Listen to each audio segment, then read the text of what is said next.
ಬೆಳಗ್ಗೆನೆ ಕಾಂಚನ ಏತರ್ ಶೋರೂಮ್ ಉಡುಪಿಗೆ ಹೋಗೋಣ ಅಂತ ಹೊರಟೆ. ನೋಡಿ, ನಮ್ಮ ಮನೆಯಿಂದ ಕಾಂಚನ ಶೋರೂಮ್ಗಿರುವಂಥ ಕಿಲೋಮೀಟ್ರು 104.7 ಕಿಲೋಮೀಟ್ರ್ ಇಲ್ಲಿ ಅಂತ ತೋರಿಸ್ತಾ ಇದೆಯಲ್ಲ ಇದು. ಇವಾಗ ಗಾಡಿನ ಎತ್ಕೊಂಡು ಇವಾಗ ಹೋಗ್ತಾ ಇದ್ದೀನಿ ನೋಡಿ. ರಾತ್ರಿ ಈ 104 ಕಿಲೋಮೀಟ್ರನ್ನ ಹೋಗಬೇಕು ಅಂತ ಹೇಳ್ಬಿಟ್ಟು ಬಂದಾಗ ನನ್ನ ಗಾಡಿ ಪಂಚರ್ ಆಗಿಬಿಟ್ಟಿದೆ ಮರೆಯ. ಈಗೇನು ಮಾಡೋದು ಅಂತ ಹೇಳಿದ್ರೆ, ಇಲ್ಲಿ ಹತ್ತಿರ ಒಂದು ಪೆಟ್ರೋಲ್ ಬಂಕ್ ಇದೆ. ಆ ಬಂಕಲ್ಲಿ ಹೋಗಿ ಅಲ್ಲಿ ಏರ್ ಹಾಕ್ಕೊಂಡು ಹೋಗ್ತೀನಿ. ಯಾಕಂತ ಹೇಳಿದ್ರೆ ಯಾವುದೇ ಪಂಚರ್ ಅಂಗಡಿ ಓಪನ್ ಇರುವುದಿಲ್ಲವಲ್ಲ, ಅದಕ್ಕೆ ಅಲ್ಲಿ ಹೋಗಿ ಏರ್ ಹಾಕೋ ಹೋಗೋನಿ ಅಂತ ಹೇಳ್ಬಿಟ್ಟು. 2 ಟೈರ್ ಪಂಚರ್ ಆದಂಗಿದೆ. ಒಂದು ಕಡೆ ಸೇಕ್ ಆಗ್ತಿದೆ ಗಾಡಿ. ನೋಡಿ, ಇದೆ ಪೆಟ್ರೋಲ್ ಬಂಕ್. ಇಲ್ಲಿ ಏರ್ ಹಾಕೊಂಡು ಹೋಗೋನಿ ಅಂತ ಹೇಳ್ಬಿಟ್ಟು ನೋಡಿ.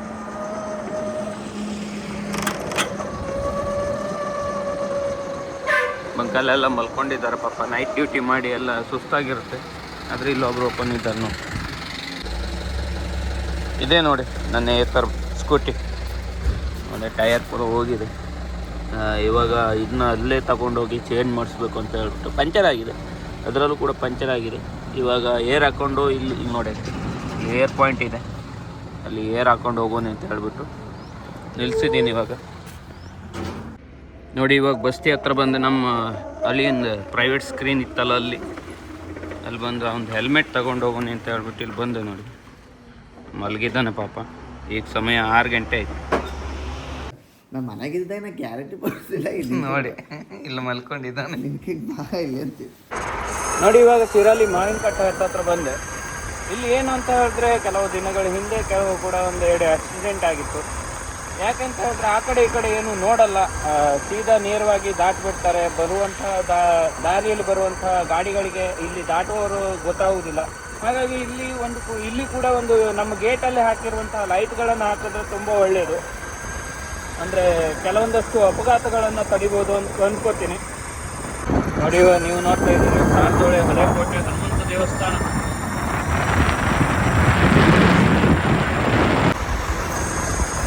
ನೋಡಿ, ಇಲ್ಲಿ ಹಾಕಿದ್ದಾರೆ ನೋಡಿ. ನಾನು ಅಲ್ಲಿ ಹೇಳದ್ನಲ್ಲ, ಈ ಕಂಬದಲ್ಲಿ.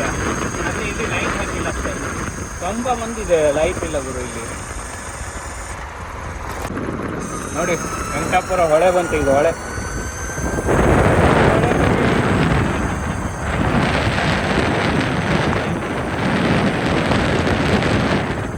ಹಾಗೆ ಮುಂದೆ ಸಾಗ್ತಾ ದಕ್ಷಿಣ ಕನ್ನಡಕ್ಕೆ ಹೋದರೆ ಸಾಕಷ್ಟು ಹೊಳೆಗಳಿದ್ದಾವೆ. ಚಿಕ್ಕಬಳ್ಳ ಹೊಳೆ ಇದೆ ನೋಡಿ. ಇದೆ ನೋಡಿ ಕಟ್ಟಡ ಸದ್ಯ. ಈ ಒಂದು ರಂಗಿ ಕಟ್ಟೆ ನೋಡಿ, ಮರ ನೋಡಿ, ರಂಗಿಯಾಗಿ ಕಟ್ ಮಾಡೋಕ್ಕಿಂತ ಇದೆ ನೋಡಿ ರಂಗಿ ಕಟ್ಟೆ ಇರುವಂಥ ಬಿಟ್ಟದ ಪ್ಲೇಸ್.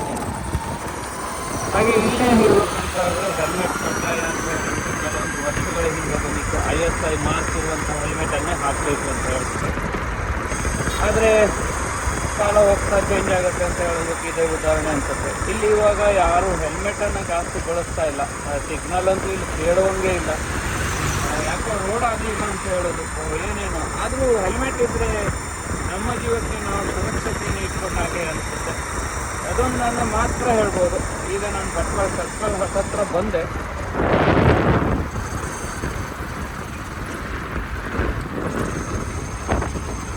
ನೋಡಿ, ಇವತ್ತು ಏನೆಲ್ಲ ಹೋಗ್ತಾ ಇದೆ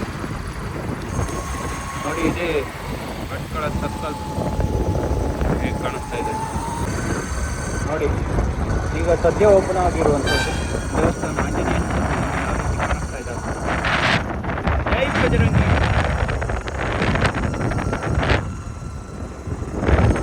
ಚೆನ್ನಾಗಿದೆ ಅಲ್ವಾ?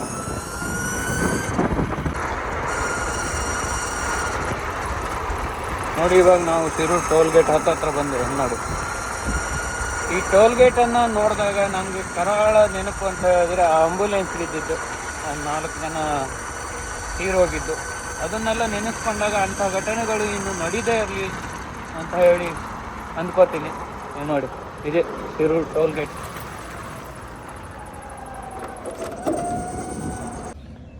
ನೋಡಿ, ಇವಾಗ ನಾನು ಹೋಗುವಂಥ ದಾರಿಯಲ್ಲಿ ಇರುವಂಥದ್ದು ಈ ಶಿರೂರು ಘಾಟಲ್ಲಿ ಇರುವಂಥ ವ್ಯೂ ಪಾಯಿಂಟನ್ನು ತೋರಿಸ್ತೀನಿ. ಚೆನ್ನಾಗಿದೆ ನೋಡೋದಕ್ಕೆ, ತುಂಬ ಚೆನ್ನಾಗಿರುವಂಥ ವ್ಯೂ ಪಾಯಿಂಟ್. ಅದು ಒಂಥರ ದೇವಿ ಮನೆ ಘಾಟ್ ನೋಡ್ದಂಗೆ ಆಗುತ್ತೆ. ಅದನ್ನು ನಿಮಗೆ ತೋರಿಸ್ತೀನಿ ಇವಾಗ. ಪಾಪ ಈ ಲಾರಿಯವರೆಲ್ಲ ಏರೋದು ಕೆಟ್ಟು ಕಷ್ಟಪಡ್ತಾರೆ ನೋಡಿ. ಸಿಕ್ಕಾಪಟ್ಟಿ ಕಷ್ಟ ಆಗುತ್ತೆ ಪಾಪ. ನೋಡಿ, ಅಲ್ಲಿ ಹೆವಿ ಗಾಡಿಯಂತೂ ಸಿಕ್ಕಾಬಟ್ಟೆ ತುಂಬ ಕಷ್ಟ. ಈ ಒಂದು ಏರನ್ನು ಹತ್ಕೊಂಡು ಹೋಗಬೇಕು ಅಂತ ಹೇಳಿ ಒಂದು ದೊಡ್ಡದಾಗಿರುವಂಥ ಏರ್ ಇದು ನೋಡಿ. ಇವಾಗ ನೀವು ಹತ್ತಿರದಿಂದ ನೋಡಬೇಕು ಅಂತ ಹೇಳಿದ್ರೆ ಪ್ಲೇಸ್ ನೋಡಿ ಕಾಣಿಸ್ತಾ ಇದೆ. ಇದು ನಾನು ಯಾವಾಗಾದ್ರೂ ಬರಬೇಕಿತ್ತು ನೋಡಿ. ಸೂರ್ಯನ ಕಾಂತಿ ಇವಾಗ ಬಂದಿದೆ, ಅದು ಮೋಡ ಸರಿಯಾದ ಮಂಚು ವಾತಾವರಣ ಸರಿಯಾಗಿ ಗೋಚರ ಆಗ್ತಾ ಇಲ್ಲ ನೋಡಿ. ಇದು ನಾಗೂರಿನ ದೇವಸ್ಥಾನ ನೋಡಿ. ಇದು ಕೂಡ ಹನುಮಂತ ದೇವಸ್ಥಾನ, ಶ್ರೀ ವೀರ ಹನುಮಂತ ದೇವಸ್ಥಾನ ನೋಡಿ, ನಾಗೂರು. ಇವಾಗ ನೋಡಿ ಇಲ್ಲಿ ಕೆಲವೊಂದಷ್ಟು ಮನೆಗಳಿದ್ದಾವೆ, ತೋರಿಸ್ತೀವಿ.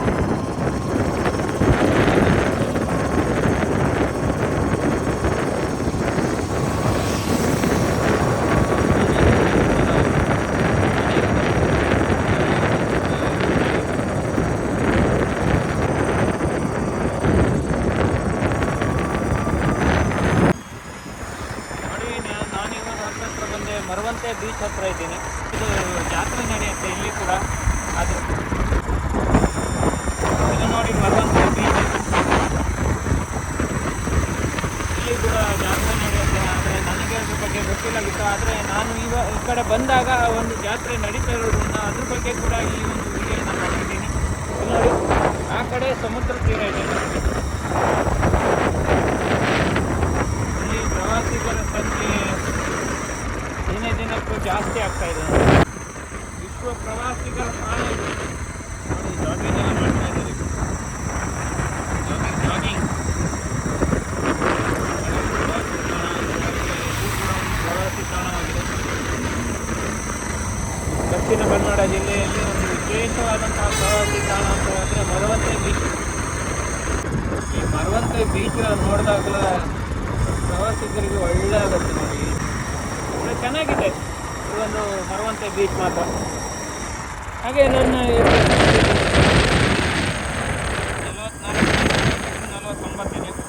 ಹೋಗ್ಬೋದು ಅನ್ಕೋತೀನಿ. ಅಲ್ಲಿ 2 ಚಾರ್ಜಿಂಗ್ ಪಾಯಿಂಟ್ಗಳಿದ್ದಾವೆ, ಅಲ್ಲಿ ಚಾರ್ಜ್ ಹಾಕ್ಕೊಂಡು ನಾನು ಹೋಗಬೇಕು. ಹಾಗೆ ನನ್ನ ಸ್ಕೂಟಿ ಬಗ್ಗೆ ಹೇಳಬೇಕು. ಇವಾಗೇನು ಟಾಕ್ಸಿಕ್ ಅಂತ ಹೇಳಿಬಿಟ್ಟು ಎಷ್ಟವ್ರದ್ದು ಒಂದು ಚಿತ್ರ ವಿಶ್ವ ಮಟ್ಟದಲ್ಲಿ ಸದ್ದಾಗ್ತಾ ಇದೆ. ಆ ಒಂದು ಬೈಕನ್ನು ಖರೀದಿ ಮಾಡಿದ್ದೇನೆ. ಒಂದು ವಿಶೇಷ ಅಂತ ಹೇಳಿದ್ರೆ ಅದೇ ದಿನ ನನ್ನ ಬೈಕನ್ನು ನಾನು ಖರೀದಿ ಮಾಡಬೇಕು ಅಂತ ಹೇಳಿಬಿಟ್ಟು ಖರೀದಿ ಮಾಡಿದೆ. ಆದರೆ ಒಂದು 7 ದಿನಗಳ ನಂತರ ನನಗೊಂದು ಆಕ್ಸಿಡೆಂಟ್ ಆಗಿ ಆನಂತರ ಶೋರೂಮ್ಗೆ ಹೋದಂಥ ಬೈಕು ಬಂದಿದ್ದು 8 ತಿಂಗಳ ನಂತರ. ಅದಾದ ನಂತರ ಕಂಟಿನ್ಯೂ ಆಗಿ ಈ ಒಂದು ಸರ್ವಿಸ್ಗೆ ಅಲ್ಲೇ ಹೋಗಿ ಸರ್ವಿಸ್ ಮಾಡ್ಕೊಂಡು ಬರ್ತಾ ಇದ್ದೀನಿ. ಯಾಕಂತ ಹೇಳಿದ್ರೆ ಇಲ್ಲಿ ಬಂದು ಸರ್ವಿಸ್ ಮಾಡಿಕೊಡ್ತಾರೆ, ಆದರೆ ಸರಿಯಾದಂಥ ರೆಸ್ಪಾನ್ಸ್ ಇರುವುದಿಲ್ಲ. ಅಲ್ಲೇ ಹೋಗಿ ಸರ್ವಿಸ್ ಮಾಡಿಕೊಂಡಾಗ ಎಲ್ಲ ಒಂದು ಏನೇ ಒಂದು ಸಮಸ್ಯೆ ಇದ್ದರೂ ಅಲ್ಲಿ ಸರಿಯಾಗಿ ಮಾಡಿಕೊಡ್ತಾರೆ. ಇವಾಗ ಭಟ್ಕಳದಲ್ಲಿ ಒಂದು ಸರ್ವಿಸ್ ಸೆಂಟರ್ ಓಪನ್ ಆಗ್ತಾ ಇದೆ ಅಂತ ಹೇಳಿದ್ರು, ಶೋರೂಮು. ಅದು ನಾಳೆ ಓಪನ್ ಆಗುತ್ತಂತೆ. ಅಂದರೆ ಶುಕ್ರವಾರ ದಿನ ಕೆಲಸ ಶುರು ಮಾಡ್ತಾರಂತ ಹೇಳಿದ್ರು. ಆದರೆ ಫಸ್ಟು ಅಲ್ಲೇ ಮಾಡಿಸೋದು ಬೇಡ ಅಂತ ಹೇಳಿ ನಾನು ಇವಾಗ ಉಡುಪಿ ಕಡೆ ಹೋಗ್ತಾ ಇದ್ದೀನಿ. ಮತ್ತೊಂದೇನು ಅಂತ ಹೇಳಿದ್ರೆ ಟಾಕ್ಸಿಕ್. ಈಗ ರಾಕಿಂಗ್ ಸ್ಟಾರ್ ಯಶ್ ಅವರ ಬಹು ನಿರೀಕ್ಷಿತ ಕನ್ನಡ ಚಿತ್ರ, ಕನ್ನಡ ಮಾತ್ರವಲ್ಲದೆ ವಿಶ್ವ ಮಟ್ಟದಲ್ಲಿ ಒಂದು ಹೆಗ್ಗುರುತು ಅಂತ ಹೇಳ್ತೀನಿ. ಆ ಒಂದು ಚಿತ್ರದ ಈಗಾಗಲೇ ಬಿಟ್ಟಿರುವಂತಹ ಟೀಸರ್, ಟ್ರೇಲರ್ ಎಲ್ಲವನ್ನು ನೀವು ನೋಡಿರ್ತೀರ. ಆದರೆ ಮೊದಲೇ ಬಿಟ್ಟಿರುವಂತಹ ಬರ್ತ್ಡೇ ಪಿಕ್ಕು, ಆನಂತರ ಒಂದೊಂದಾಗಿ ಪಾತ್ರವನ್ನು ತೋರಿಸಿರುವಂಥದ್ದು, ಯಾವ್ಯಾವ ಪಾತ್ರದಲ್ಲಿ ಯಾರ್ಯಾರು ಬರ್ತಾರೆ ಅಂತ ಹೇಳಿಬಿಟ್ಟು ತೋರಿಸಿರುವಂಥದ್ದು. ಅದು ಆದ ನಂತರ ಬಂದಿರೋದು ಒಂದು ಟೀಸರ್, ಇವಾಗ ಬಿಟ್ಟಿರುವಂತಹ ಟೀಸರ್ ಟ್ರೈಲರ್. ಏನು ಹೇಳೋಂಗಿಲ್ಲ, ಯಾರು ಮಾತಾಡೋಂಗಿಲ್ಲ, ನೆಕ್ಸ್ಟ್ ಲೆವೆಲ್. ಅದರಲ್ಲೂ ರಾಕಿಂಗ್ ಸ್ಟಾರ್ ಯಶ್ ಅವರು 2 ಪಾತ್ರಗಳಲ್ಲಿ ಅಭಿನಯಿಸ್ತಾ ಇದ್ದಾರೆ ಅನ್ನುವಂಥ ಕುತೂಹಲ ಜನರಿಗೆ ಜಾಸ್ತಿ ಇದೆ. ಅಂದಾಗೆ ಇದೊಂದು ಚಿತ್ರವನ್ನು ನೀವು ಮಾರ್ಚ್ 19 ರಿಲೀಸ್ ಆಗ್ತಾ ಇದೆ. ಟಾಕೀಸ್ಗೆ ಹೋಗಿ ನೋಡಿ. ಕನ್ನಡ ಚಿತ್ರವನ್ನು ಇನ್ನೂ ಹೆಚ್ಚಿನ ಮಟ್ಟಕ್ಕೆ ಸಪೋರ್ಟ್ ಮಾಡಿ ಅಂತ ಹೇಳ್ತೀನಿ. ವಾತಾವರಣ ಸೂಪರ್. ಅವಾಗೇ ಹೇಳಿದಾಗೆ ಸೂರ್ಯನ ಕಿರಣಗಳು ಮೋಡಗಳನ್ನು ಚದುರಿಸಿಕೊಂಡು ಆಚೆ ಕಡೆ ಬರ್ತಾ ಇರುವಂಥ ದೃಶ್ಯಾವಳಿ. ಹಾಗೆ ಸೂರ್ಯ ಇಲ್ಲ ನಿಮಗೆ ಗೋಚರ ಆಗ್ತಾ ಇದೆ ನೋಡಿ. ಆವಾಗ ಸರಿಯಾಗಿ ಕಾಣಿಸ್ತಾ ಇರಲಿಲ್ಲಾಗಿತ್ತು ನೋಡಿ. ನಾನಿವಾಗ ತಲ್ಲೂರು ಹತ್ರ ಇರುವಂತಹ ಚಾರ್ಜಿಂಗ್ ಪಾಯಿಂಟ್ ಹತ್ರ ಬಂದಿದ್ದೀನಿ, ಹೋಗ್ತಾ ಇದ್ದೀನಿ.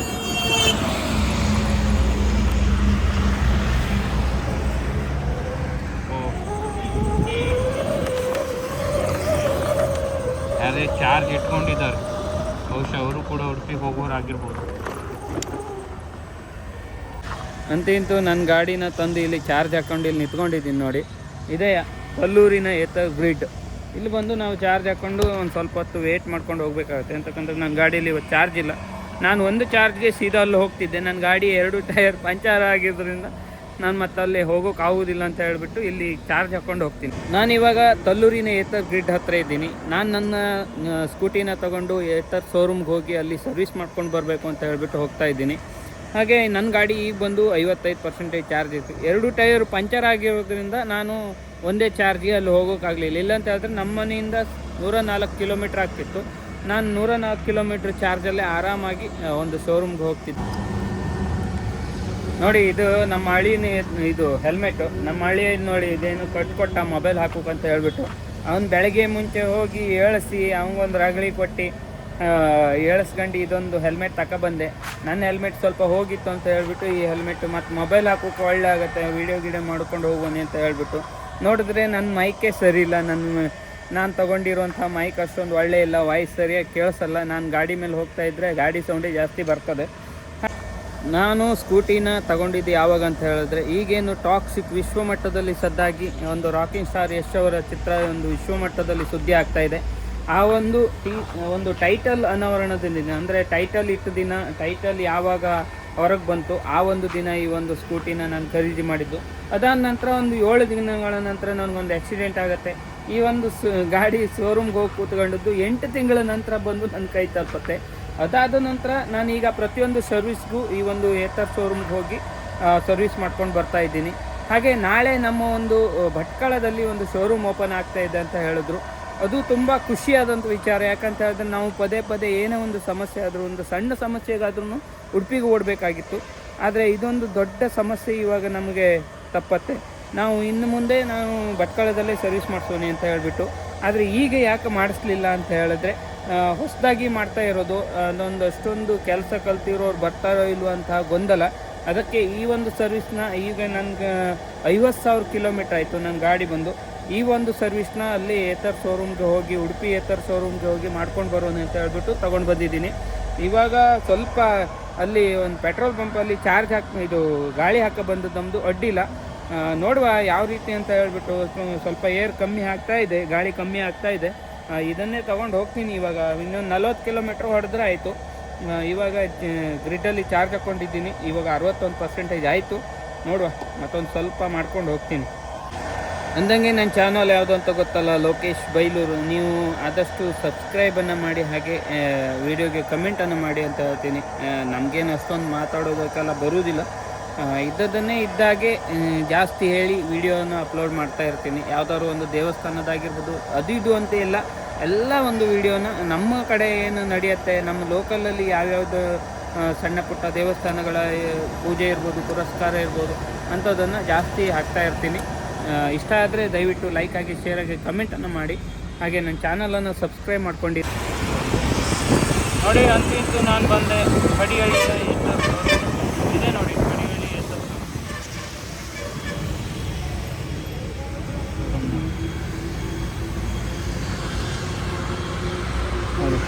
ಏತರ್.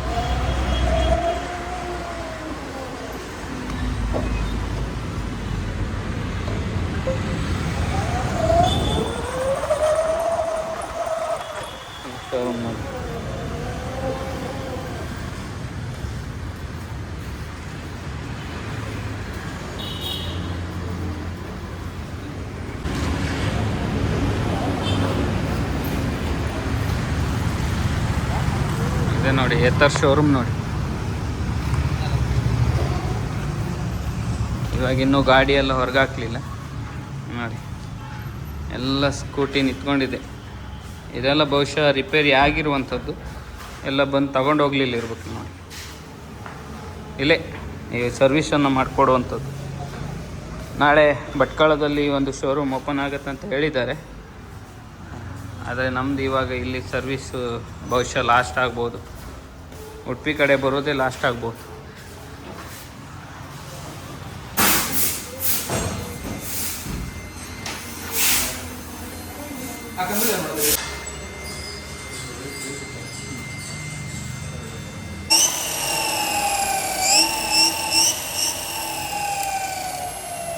ನೋಡಿ ಹೊಸದಾಗಿ ಬಂದಿರುವಂಥ ಸ್ಕೂಟಿಗಳನ್ನು ಯಾವ ರೀತಿ ಫಿಟ್ಟಿಂಗ್ ಮಾಡ್ತಾರೆ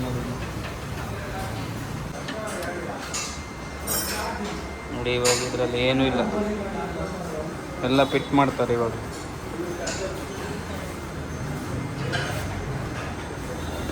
ನೋಡಿ ಇವಾಗ ಶೋರೂಮ್ ಒಳಗಿದ್ದೀನಿ. ಇದು ನಂದೇ ಸ್ಕೂಟಿ. ಇವಾಗ ಟೈರ್ ಹಾಕೋಬರೋಕ್ಕೆ ಹೋಗಿದ್ದಾರೆ. ಯಾವಾಗ ಹೇಳಿದಾಗೆ 2 ಟೈರು ಇದಾಗಿತ್ತು ಅಂತೇಳಿ. ಇನ್ನೊಂದು ಟೈರ್ ಇಲ್ಲೇ ಇದೆ, ಅದನ್ನು ಆನಂತರ ಚೇಂಜ್ ಮಾಡಿಸ್ಕೋತೀನಿ. ಇದು ನೋಡಿ ಓಲಾ ಶೋರೂಮು, ಉಡುಪಿ ಹತ್ರ ಇರೋದು. ನೋಡಿ ಎಷ್ಟು ಸ್ಕೂಟಿ ನಿಂತ್ಕೊಂಡಿದೆ ನೋಡಿ, ಓಲಾ ಸ್ಕೂಟಿ. ಇದೆಲ್ಲ ಚಾರ್ಜಿಂಗ್ ಸ್ಕೂಟಿನೇ, ಆದರೆ ಇದು ಸರ್ವಿಸ್ ಸರಿ ಇಲ್ಲ ಅಂತ ಹೇಳ್ಬಿಟ್ಟು ಇಲ್ಲಿ ನೋಡಿ ಇಷ್ಟೆಲ್ಲ ಸ್ಕೂಟಿ ನಿಂತ್ಕೊಂಡಿದೆ ನೋಡಿ ಓಲಾ. ಹಾಗೆ ಇದು ಬಂದು ನಮ್ಮ ಶೋರೂಮ್ ನೋಡಿ, ಉಡುಪಿ ಏತರ್ ಶೋರೂಮ್. ಗಾಡಿ ಚಾರ್ಜ್ ಎಷ್ಟಾಯಿತು ನೋಡುವ, 65 ನೋಡಿ. ಇದೆಲ್ಲ ರೆಡಿಯಾಗಿರುವಂಥ ಗಾಡಿ, ಅದು ಯಾರು ತಗೊಂಡು ಹೋಗಲಿಲ್ಲ ಇರಬೇಕು. ಈ ಕೆಲವೊಂದಷ್ಟು ಈ ಕಡೆ ಇರುವಂಥದ್ದು ಇನ್ಶೂರೆನ್ಸ್ಗೆ, ಕ್ಲೈಮ್ಗೆ, ಇನ್ನೇನಾದ್ರು ಆ್ಯಕ್ಸಿಡೆಂಟು ಇಂಥದ್ದೆಲ್ಲ ಆಗಿ ನಿಲ್ಸಿರುವಂಥದ್ದು ನೋಡಿ. ಮತ್ತೆ ಬಂದೆ ಶೋರೂಮ್ ಹತ್ರ. ಇದು ಉಡುಪಿಯ ಶೋರೂಮಿನ ಒಳಾಂಗಣ ನೋಡಿ. ಇವಾಗಷ್ಟೇ ಸರ್ವಿಸ್ ಮುಗಿತು, ನನ್ನ ಗಾಡಿ ರೆಡಿಯಾಗಿ ಬಂತು. 3836 ರೂಪಾಯಿ ಬಿಲ್ ಆಯಿತು. ಅದನ್ನು ಪೇ ಮಾಡಿ ಇವಾಗ ನಾನು ಇಲ್ಲಿಂದ ಹೋಗ್ತಾ ಇದ್ದೀನಿ. ಇವಾಗ ಸಮಯ ಬಂದು 1:56, ಸುಮಾರು 1-2 ತಾಸು ಬೇಕು ನಮ್ಮ ಮನೆಗೆ ಹೋಗುವುದಕ್ಕೆ. ಹಾಗೆ ನಿಮ್ಗೆ ಏನಾದರೂ ಈ ವಿಡಿಯೋ ಇಷ್ಟ ಆಗಿದ್ದರೆ ದಯವಿಟ್ಟು ಲೈಕ್ ಹಾಗೆ ಶೇರ್ ಹಾಗೆ ಕಮೆಂಟನ್ನು ಮಾಡಿ. ಹಾಗೆ ನನ್ನ ಚಾನಲನ್ನು ನೀವೇನಾದ್ರು ಸಬ್ಸ್ಕ್ರೈಬ್ ಮಾಡಲಿಲ್ಲ ಅಂದರೆ ದಯವಿಟ್ಟು ಸಬ್ಸ್ಕ್ರೈಬ್ ಮಾಡ್ಕೊಳ್ಳಿ ಅಂತ ಹೇಳ್ತೀನಿ. ಮುಂದಿನ ವಿಡಿಯೋದಲ್ಲಿ ಸಿಗ್ತೀನಿ. ಧನ್ಯವಾದ.